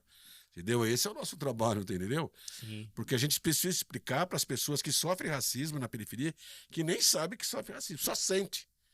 E não sabe como se defender. Então, o acesso ao hip hop deu essa voz As pessoas que têm voz, mas não sabiam usá-la. Você vê o impacto de uma música do Racionais em 1988, mais ou menos, dizendo, não confio na polícia, raça do caralho. Quando você ouve aquilo, fala, o quê, mano? Tem alguém xingando a polícia. Como é isso? É o hip hop, a força, o enfrentamento, a resistência. Eu tenho gratidão, cara, por essas pessoas que criaram essa filosofia. Entendeu? Eu tenho gratidão. Eu sou fã incondicional, respeito pra caramba. Gostaria de ser rapper. Você tem amizade com o Mano Brown? Tenho. Tem? Com todos eles. Com o Goi, com o Rapping Hood, com o Cocão A Voz, com o Jair Pereira Cani, filho do rap, a Cúpula Negredo. Você toma uns goró de vez em quando com ele? Sim, o O Dexter. Gog também? Sim, o Dexter. O Gog esteve no começo da Cooperifa. O Mano Brown ia no Sarau em 2002. Ele, Cascão, os Gaspar dos África Brasil. Tem uma ligação com o rap muito forte. Essas pessoas ajudaram a construir isso tudo. Entendeu? De admiração. Eu fazia na ação educativa o Sarau Rap. Entendeu? Então, foi um alento para nós, uma direção, um caminho, cara. Ó, o professor falou na escola hip hop. Eu fiz trabalho na Fundação Casa que o hip hop era proibido. Que o rap era proibido. Isso mostra o quê? É. Qual filme sobre a questão racial que mais te chamou a atenção? Você lembra? O filme. Quando eu assisti Colors. Colors. O primeiro filme de gangue que eu assisti, Colors, que é Sean Penn e o Gene Hackman, que era umas quebradas na Califórnia que você falava, você achava que os Estados Unidos era aquela coisa bonita dos filmes de high school, né? Sim. Eu achava e aquelas quebradas. E foi um impacto saber que os Estados Unidos era uma grande mentira. Não é? Porque nós vivemos nessa matrix cultural, né? Tudo que nós vemos vem dos Estados Unidos. Mas os Estados Unidos também tem outras referências, né? Não é feito só do governo, né? Lógico. Não é só o governo, só o país, mas tem essas pessoas que lutam que são inspiração pra gente. Então esse filme, tem um filme que eu vi agora, chama Queen Slim, é um filme fantástico. Faça a Coisa Certa, do Spike Lee também, é um bom filme para assistir. Queen Slim, A Desconhecida, é um filme, uma minissérie potente pra caramba. Atlanta, que para quem gosta de hip hop e um pouco de inteligência, Atlanta é uma série muito boa. Olhos que Condenam é uma série. Nossa, uma série fortíssima, baseada em fatos reais. Um livro que eu indicaria sobre isso, que é Se a Rua Bel Falasse do James Baldwin. Entendeu? A Ana Maria Gonçalves tem um livro chamado Um Defeito de Cor, que é um livro definitivo. Um Defeito de Cor. Um Defeito de Cor. Ana Maria Gonçalves, uma grande escritora. Água de Barrela, Eliane Alves Cruz. Amada, de Toni Morrison. O Olho Mais Azul, de Toni Morrison. Pele Negras, Máscaras Brancas. Colecionador de Pedras, do Sérgio Vaz. Não chega nem perto, mano. Mas é bom. Aqui no A Cor Púrpura, Alice Walker. Esse aqui te prepara pra ver. São livros que fundem com a sua cabeça, cara. Porque qual é a função da arte, né? Digamos assim. Você tirar de dentro o coração da pessoa e entregar pra ela, cara. Isso aqui é seu, cara, não é de ninguém. Estrague, como diria o Abujan, estrague você como quiser. Ame ou sofra por quem você quiser. Mas é você quem deve decidir. Então a função da arte é isso, mano. Entendeu? Então o artista, ele não tem que ser ele tem que ter um compromisso com o entretenimento, mas também tem que ter um compromisso com a arte. Aguçar você, a arte. Cara, porque assim, você vai todo dia pro mesmo trabalho, é o mesmo cenário, cara. Todo dia. É preciso ter um pouco de arte. As pessoas têm que pagar boleto, tem que não sei o quê. E elas esquecem da arte. O artista também esquece dele. Ele só quer vender uma coisa para ele, mas esquece que ele também precisa dessa dose. Dostoiévski fala, as pessoas não querem liberdade. Elas querem uma prisão confortável. Então a maioria das pessoas estão sentadas hoje na televisão porque é uma prisão confortável. E a gente precisa mexer com a cabeça das pessoas. Ainda que elas não saibam. Para que elas vivam a própria vida, cara. Que tomem a pílula vermelha da Matrix. Para que elas entendam. Sim. Não é? Autoconhecimento, para mim, a arte é autoconhecimento. E olha só, o que você está falando também é importante. Eu também vou querer saber a opinião do Toninho sobre isso. São duas questões da escola que está acontecendo ultimamente. Dias atrás aí, apareceu um aplicativo no celular das professoras e dos professores sem que eles pedissem. Aí, o sindicato que cumprindo seu papel, a POESP, que a gente faz parte, nós começamos a questionar o governo. Qual que era essa parada? Por que tava acontecendo isso, né? Aí o governo disse que foi, o Renato Feder mandou dizer que foi um engano, coisa e tal, né? E aí nós fomos dar uma pesquisada. Isso aconteceu no Paraná, em novembro do ano passado, quando ele era secretário de educação lá. Das pessoas, você tá ligado, você pede você quer um aplicativo sobre alguma coisa, você tem que colocar a tua senha, coisa e tal, e aí o aplicativo ele é baixado. Como é que de repente aparece um aplicativo no seu celular? Como é que fica o seu direito aos seus dados, né? Então, nós estamos vivendo um momento, gente, que ao mesmo tempo que a internet ela é uma coisa que pode responder e trazer informações com muita rapidez pra gente, ela traz esses efeitos colaterais. De repente entrar na tua vida sem você, sem te pedir autorização, que é uma coisa séria, que não respeita a sua privacidade, não respeita o seu direito, né, de cidadão no estado de direito que a gente vive. E aí eu fico pensando, né? Você fez alguns questionamentos sobre a internet aqui. A internet tem pontos positivos, tem os efeitos colaterais. Como lidar com a internet hoje, Serginho? Mano, como fazer com que essa ferramenta, né, ela não fique a serviço do mercado somente? Ela de fato faça com que a gente leia mais, ela de fato faça com que a gente consiga assistir vídeos legais, filmes bacanas, que vão fazer com que a nossa consciência se eleve. O que fazer, Serginho? Quer falar, Toninho? Depois eu falo. Olha, essa pergunta serve para mim também? Opa! Meu Deus do céu. Começou contigo, vai. Olha, esse é um desafio que nós temos né, para debater. Outro dia eu estava num debate lá com o pessoal do Lona Preta, né, o Sérgio, né, e levou aquele Davidson, que estuda Fanon, né, e o tema era exatamente isso, né, porque o controle, né, e essas tecnologias que seria para melhorar a vida das pessoas, levar conhecimento, está a serviço, né, da acumulação de dinheiro. Por que a farmácia pede seu CPF? Né? Por exemplo, você vai comprar um remédio, quer seu CPF, para você oferecer seu Esse dia eu não quis dar, não dei o CPF e a menina não queria me dar o remédio. Não quer dar o desconto. Porque ela tem um argumento do desconto, é isso mesmo. Você tem um desconto. Se você não dá os seus dados, você não tem um desconto. Não, eu pago mesmo sem dar. Mas já não quis dar o remédio.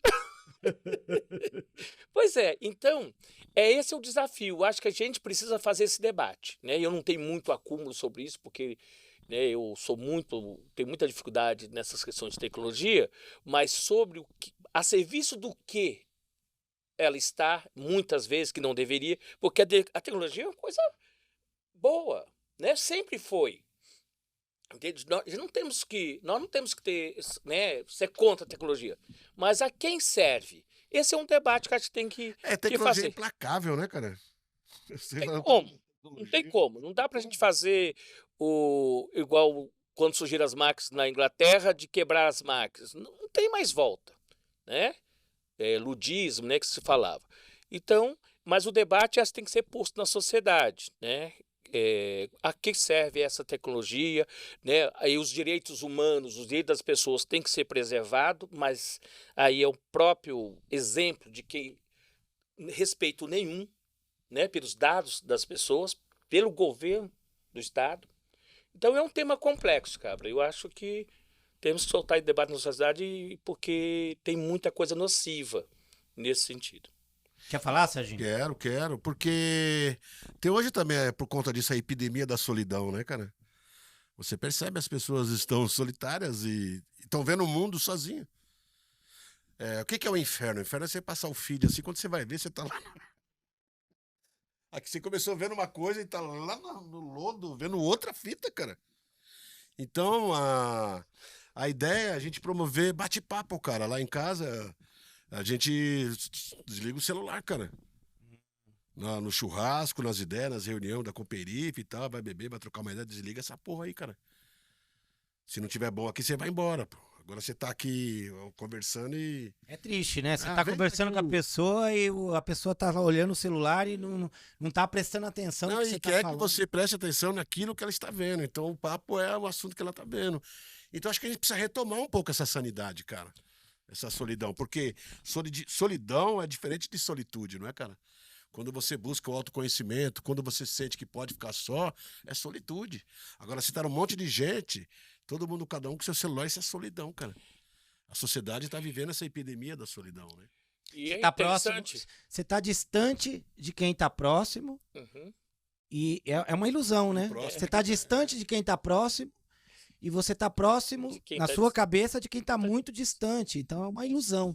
E uma coisa, voltando à questão de mercado, né, é uma área, né, que o Dongo domina muito, né, essa parte de informática, de tecnologia nesse sentido, rede social.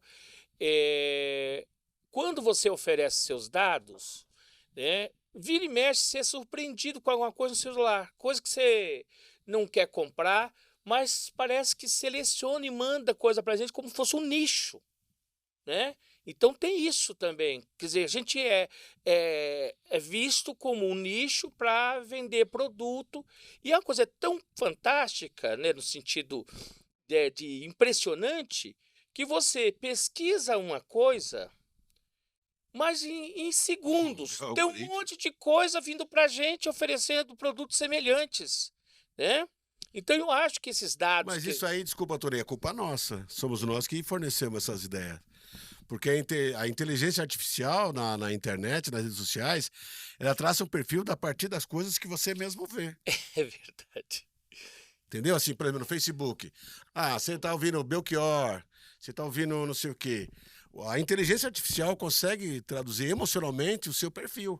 Aí ela começa a mandar coisas que tem certeza que você vai gostar. Você tá procurando. Você está procurando, o que você comenta, é a inteligência artificial. O certo seria estar fora, não é? Mas é difícil estar fora, né? Mas o certo é isso. Não tem como, cara. É um negócio que o cara fala assim, o jovem não quer ler. Ele quer ler, ele tá lendo no Facebook ali. Ele não tá, pode não estar lendo coisa boa, mas ele tá lendo ali. O cara passa o dia inteiro lendo, cara. Só que, dependendo do que ele tá lendo, é complicado. Então, essa geração de idiota que nós temos aí, cara, com uma frase, ela define uma filosofia. O cara chegou pra mim, eu não vou tomar vacina porque o chinês quer implantar um chip em mim. Eu falei, a China tá preocupado. Quer dizer, o próprio cara, que nunca leu um livro, tá dizendo que a ciência tá errado, cara. Então, só quem vive ali dentro é que proporciona esse tipo de ideia. Então, eu vejo para o lado bom, cara. Eu gosto de resenha, eu gosto de podcast, eu gosto de... Eu estou fazendo um curso, né? Eu vejo cursos de filosofia, eu gosto do Egito Antigo, gosto dessas paradas, eu gosto de ouvir esses debates. Eu leio um livro, a primeira coisa que eu vou fazer é ver resenha, cara, Sim, sobre o livro, para ver se eu entendi, pra ver se é aquilo. se é aquilo mesmo. Se eu vejo um filme, vejo uma série, eu quero saber quem viu, sabe? É uma inquietude, né, em relação ao conhecimento, né? Eu sou romântico, cara, Serginho. Eu sou muito romântico em relação a qualquer coisa que você... Ao futebol, eu sou romântico. A qualquer coisa que você falar, cachaça, eu sou romântico. Eu cresci dentro de boteco. Entendeu? Livros, eu sou romântico. Eu gosto dessa coisa. Entendeu? E isso que estão tomando da gente, o romantismo. Essa geração é mais rápida, mais inteligente, mais tecnológica. Mas não é mais romântica. Tá ligado? Não sabe quem foi Marvin Gaye. Mas tem Não sabe o que é dançar Serginho. e falar e cantar uma música sem saber inglês no ouvido da menina. Let's get it on. Se achando o máximo. Serginho, mas me diz uma coisa. Dá pra rolar... Baby. A gente Serginho, qual que é o equilíbrio dessa parada? Porque o que acontece? A gente... Caramba. Também a gente não pode fazer É uma provocação, parece que eu tô Sim, dizendo, mas assim, a gente também não dá pra fazer um discurso negacionista, digamos assim, que Sim. o bagulho tá aí, tá todo mundo envolvido nisso. Eu acho que discutir é um caminho importante, mas qual que é o equilíbrio, né? O que a gente pode, de alguma maneira, sugerir para que as pessoas façam as coisas de maneira mais equilibrada? Você não pode colocar na internet tudo que te vem à cabeça. Você tem que ter algum tipo de relação com a internet que você valorize a pessoa que está do teu lado para trocar uma ideia contigo, né? Eu não sei, eu penso que a gente precisa trazer essas reflexões também, não? Ou a gente só vai dizer, olha, a internet não serve? Não, eu acho que serve. Tanto é que as coisas que eu aprendo é na internet. Qualquer idiotice que eu ouço, eu olho ali e confirmo ali. Eu vejo, eu tô na internet. Eu acho que a questão, eu sempre falo, é assim, preservar a sua sanidade, cara. Tem que ter horário para tudo. Por exemplo, assim, de domingo eu gosto de ir na beira do campo, ver os caras jogar uma bola. Ficar ali na beira do campo, trocando uma ideia. Terça-feira eu tô no sarau da Cooperifa, ouvindo poesia. Eu tenho minha hora da leitura. Tem coisa mais gostosa, sentar com os amigos para colocar um Luiz Melodia, colocar um Jorge Ben para analisar a letra. Eu curto essas paradas. Eu não vou dizer qual que é o equilíbrio, que parece que eu sei, eu tô falando assim. Mas eu curto uma meditação, tá ligado? Eu gosto de ler. Tem minha hora para ler. Eu gosto de ler 2 livros ao mesmo tempo. Entendeu? Cada um no seu, cada um. Só que eu vejo que essa geração que vem agora, ela tá distorcida nas ideias. Que nem eu falei, você vê uma frase e já resumiu um filósofo que escreveu 10 livros. Não é? Eu li Bauman, Amor Líquido, Modernidade Líquida. Aí o cara coloca uma frase do Bauman. Bauman é isso aqui, caramba. Não é isso? Uma frase da Clarice Lispector. Já li o livro, não preciso ler mais o livro da Clarice Lispector. Eu não sei, eu acho que é se encontrar, cara, se reconectar, cara. Conversar com os amigos, com as amigas. Vamos desligar um pouquinho, mano? Vamos só tomar uma? Vamos ouvir essa música? Eu não sei se é isso. Vamos ouvir essa música. Vamos ouvir essa música aqui, cara. Olha que o Jorge Ben falava. Que é um novo som aqui. Na minha casa, quando a gente faz churrasco, a gente tem uma hora que fala assim, pega o celular, coloca a sua música. Vamos ouvir. Vai, minha filha. Eu quero ouvir isso aqui. Coloca aí. Agora é sua vez. Agora é sua vez. Agora é sua vez. Pra que a gente também não fique colocando só a música que eu gosto ou só a música que você gosta. Lógico. Você entendeu? Então a gente senta, cara. Tá tomando uma aqui. Põe o celular aí. Coloca a sua música. Eu quero ouvir. Não importa. Então a gente precisa começar a praticar essas coisas. O equilíbrio tá aí. Pra mim, né? Agora, cada um tem seu corre. Falar em nome de todos é foda, né, cara? Tá. Gente, vou passar para você já, Toninho. A gente precisa encerrar, daqui a pouco a gente precisa encerrar e aí a gente vai pros pontos finais. Toninho, é uma coisa, camarada, é o seguinte. A gente no sindicato, a gente percebe, lida com essa questão da internet o tempo inteiro. Né, Serginho? O tempo inteiro a gente está lidando com isso, porque é professor reclamando que os alunos eles não topam, né, ouvir na sala de aula, muitas vezes a reflexão que o professor está querendo passar, não topa trocar uma ideia sobre determinados assuntos, porque o celular está ali o tempo inteiro. A galera ela tenta fazer um esquema de acordo mesmo.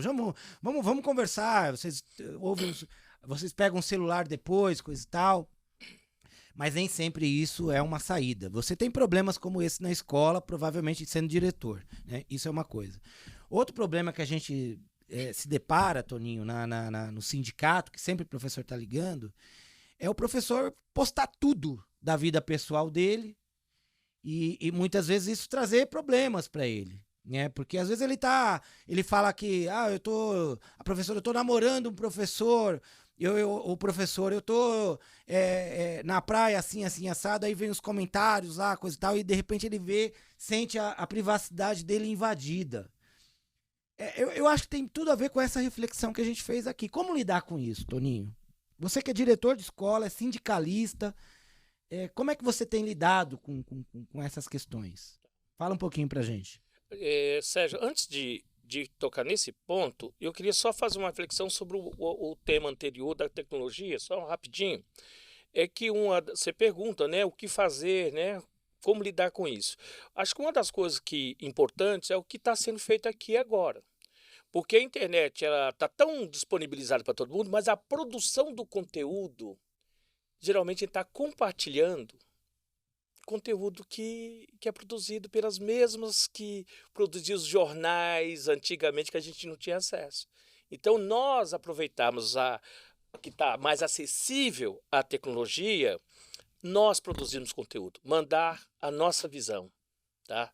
Através da tecnologia. Um exemplo é esse aqui e vários outros que existem por aí. Eu acho que isso é uma coisa importante, é uma maneira de enfrentar Essa propagação de, de fake news, de Olavos de Carvalhos, que chegou nos meus alunos, Olavo de Carvalho, e eu não sei por onde. Depois a gente percebe que é pela internet. Eu não estou falando só direcionado à escola. Nós produzimos para a sociedade como nós estamos produzindo aqui. Vai para a escola, mas também a nossa visão geral. Não é no sentido de proselitismo, naquele sentido clássico. Não, mas a ideia de democracia, direitos humanos, combater desigualdade, é a nossa bandeira e necessária para uma relação mais humanizada na sociedade, valorizar a solidariedade em vez da competição. Então são conteúdos e ideias fundamentais que a gente pode usar a tecnologia e soltar. Uma forma de fazer disputa. E a comunicação, a linguagem fundamental que o Sérgio tanto falou. Nós precisamos traçar uma batalha na comunicação e saber, com conteúdo e forma, né, de uma forma mais suave, mais leve, numa linguagem que chega às pessoas, né? Agora, a outra questão sua, eu vou pegar um aspecto, né, que é não ter atenção da professora, do professor, estar no celular o tempo todo, etc. Isso é um problema que está colocado, né? Está colocado. Mas também... A gente perdeu essa batalha? Ainda não. Ainda não. Porque é o seguinte, qual o grande problema que nós temos, no meu ponto de vista? A forma de lidar com a juventude é divorciada da própria juventude, dentro das escolas. Muitos de nós ensinamos como aprendemos. E a gente quer chegar a um objetivo, mas a estrada a ser percorrida tem que ter coerência aonde você quer chegar. Como é que você quer uma juventude crítica, participativa, sendo que ainda cadeirinha atrás da outra, olhando para a nuca do outro? Não. E aonde está havendo uma mudança diferente? Não está havendo. A juventude vai para o celular, vai para a internet. Um espaço chato. Nós perdemos jovem diante do jovem. Mas propõe um projeto participativo e interativo em que ele é sujeito. O celular vai ser encostado de lado, porque eles participam e são criativos. Então, eu acho que nós temos um problema sério. E o sindicato, né, falando em sindicato, tem que, além dos temas corporativos, salário, melhores condições de trabalho, tem que discutir também metodologia e conteúdo pedagógico. Tem que fazer essa disputa. Tá? Então, essa é a minha visão. O celular é quase um inimigo da audiência do professor. Mas a metodologia também, essa coisa muito, né, que o aluno só é receptor, ainda a escola ainda é bancária, já criticada lá na década de 50, compreendeu? Então, acho tal que de Paulo Freire, foi isso? Exatamente. Serginho? Exatamente, acho que é. Então, eu acho que é isso, Sérgio. Eu acho que é isso. Eu acho que a gente tem que fazer uma discussão, o sindicato também tem que... Porque nós estamos numa disputa. O governo tem um projeto e nós temos outro. Você está dizendo, então, que a gente precisa, a partir dessas reflexões, ter muito nítido que a escola ela é um projeto que está em disputa e que precisa, o nosso papel enquanto professora, professor, estudante, é de alguma maneira estar na luta, estar organizando a luta, tanto dos professores, das professoras, como dos estudantes, de maneira organizada. Exatamente, né? E esse diálogo. E também a relação com os alunos tem que ser mais horizontal, entendeu? A escola tem que, né, pactuar com os jovens que frequentam a escola. Tá? Eles já trazem conteúdos, trazem um repertório, uma realidade, e às vezes isso não é levado em conta na maioria das escolas. Entendeu? Então, às vezes tem coisa acontecendo no mundo desse jovem e o educador está diante dele e não percebe esse jovem que está na frente dele. Tá, boa. Serginho, qual recado a gente deixa para a nossa juventude, para os nossos estudantes, meninas e meninos, em relação a essa humanidade que a gente colocou aqui? Qual que é o recado que a gente deixa? Não ouçam os adultos. Ah. Mas estão te ouvindo, malandro. Não ouça. Um monte de gente tá te ouvindo. Não ouça. Eu acho que é acreditar, meu. É acreditar em si. Acho que nós estamos vivendo na periferia uma época que eu não vivi, que é a época da autoestima. Então aproveita essa autoestima e se joga. Faz o que acredita. A gente pode muito mais do que a gente tem. E se eu pudesse dizer põe na cabeça uma coisa, você tem que ser o último pobre da família. Entendeu? Se joga nesse sonho, busca isso. Busca ser o último. Nós viemos num lugar em que muitos jovens é o primeiro a frequentar uma faculdade. De gerações e gerações e gerações. Políticas afirmativas. Né? Então, acredita, mano, porque se tem uma coisa que é fácil para destruir o pobre é fazer com que ele imite o rico. Você entendeu? Saiba os seus limites. Se a gente ganha R$1.500 por mês, não dá para fazer festa toda semana. Tá ligado? Que a gente tem um pouco de senso, de que tem que ter uma hora de curtir, tem que uma hora estudar, uma hora de ajudar o pai, ajudar a mãe, de fazer um corre. Não pode ligar o foda-se, né, meu? Todo dia tá no fluxo, a revoada. Tá ligado? Da hora, tem que curtir, que a idade permite isso. Tá no samba, namorar, beijar e etc e tal. Mas que tem que ter uma meta, que o futuro chega. Viver o presente, mas sempre sabendo que o futuro chega. E ele é implacável. E é o que a gente faz hoje é que vai refletir.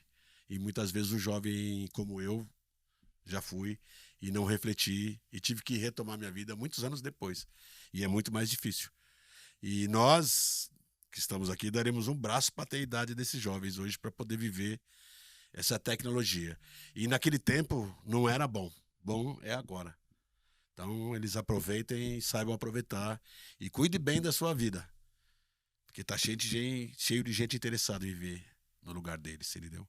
Se alguém quiser conhecer o Cooperifa, se alguém quiser ser poeta, como faz? Qual que é o contato que a gente pode dar para essas pessoas? Bom, ser poeta todo mundo pode ser, cara. Basta escrever, né? Eu acho que escrever poesia, o mais difícil é achar quem gosta daquilo que a gente escreve.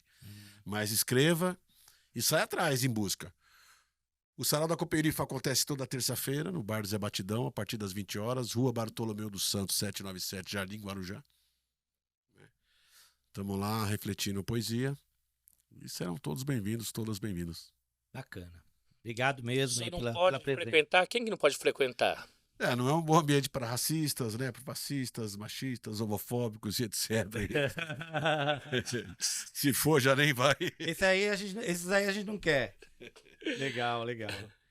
Gente, eu acho que a gente tá chegando aí nos pontos finais do nosso podcast. E fundamental aqui a gente agradecer a parceria com a Flix. Acho que companheiro, amigo Dongo, Suzy, Luciano, Paulo, que estão sempre colaborando, contribuindo da maneira mais generosa possível. Então a gente quer agradecer de coração, né? Lembrando que esse projeto, ele é um projeto coletivo, né? Tem as pessoas que fazem parte da POESP, do sindicato, estão com a gente, né? Acho que isso é muito importante. Tem outras pessoas que ajudam a fazer essa reflexão que a gente está fazendo aqui. E é muito importante a gente citar, né, esses detalhes. E é isso. A gente queria muito que você lesse pra gente aqui um poema, que você escolhesse aí de acordo com o momento que a gente está, né, dessa reflexão. E a gente parte aí para os nossos finalmente. Depois disso, a gente passa pro Toninho também, falar um pouquinho. E tá contigo, Serginho. Do livro Flores da Batalha. Um salve. Confia no teu corre e fica de boa. Afia teu trampo nas lâminas das incertezas. Todo mundo certo não quer dizer que você está errado. Não ande com caranguejo e sonhe com as mãos. Deixe o coração no presente e os olhos no futuro. Muitas vezes, o sucesso fica no passado e ser importante é para sempre. Cuide da raiz e lapide as asas, porque abaixo do radar também se voa. Eu agradeço aí o convite, né? Para mim É um privilégio participar desse momento com o nosso companheiro Sérgio, né? E a mensagem que eu, né, gostaria de deixar é que essa juventude né, que a gente trabalha na escola pública, é impressionante a potência que é. Né? Eu acho que é bom a gente, né, nós educadores, professores, tentar compreender e buscar a forma de trabalhar para que elas sejam sujeito do processo de aprendizagem. Né? A gente largue um pouquinho o tradicional, né, da educação bancária, né? Porque quando esses jovens têm a oportunidade de encontrar uma dinâmica, uma metodologia em que ele possa expressar, ser sujeito, mostra uma potência enorme. Então, que não desistamos dos nossos jovens e procurem cada vez mais ter comunhão com o jovem e com a comunidade escolar. Né? E o espaço, como o próprio Sérgio fala muito, né? O Sérgio fala o seguinte, né? O melhor lugar da comunidade é a quebrada, né? Desculpa, o melhor lugar da quebrada é a escola, né? Ele fala sempre, né? E fala também sempre, né, Sérgio, que o professor não deve ser só respeitado, protegido, né? Sim. O Sérgio sempre dá. Então eu acho que nós devemos, né, como eu penso, que a escola tem um papel muito importante nessas localidades, nesses territórios, e é o espaço realmente mais democrático que nós temos. É um processo muito importante de você trabalhar, né, a cidadania, a democracia, né, a partir do exercício dentro da escola. E a escola é o seguinte, é onde cabe tudo. A igreja evangélica só vai no evangélico, o católico só vai no... Né, quem bebe vai no bar, mas a escola... estão todos lá representados.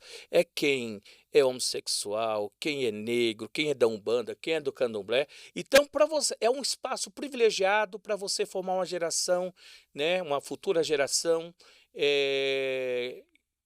que respeite o idoso, que respeite a criança. Não é só aprender o conteúdo das matérias, mas... disputa de valores. Disputa de valores. É assim, fundamental, e que a gente não desista desses jovens. Né? Eles são potentes e eles podem muito ajudar no futuro próximo a gente mudar esse país, né, para um país, né, justo, sem desigualdade que nós vivemos hoje, sem racismo, sem machismo, né? Enfim, que os valores de solidariedade se sobreponham à da competição. Lá no morro, que beleza, ninguém chora, não há tristeza, ninguém sente de sabor, o sol colorido.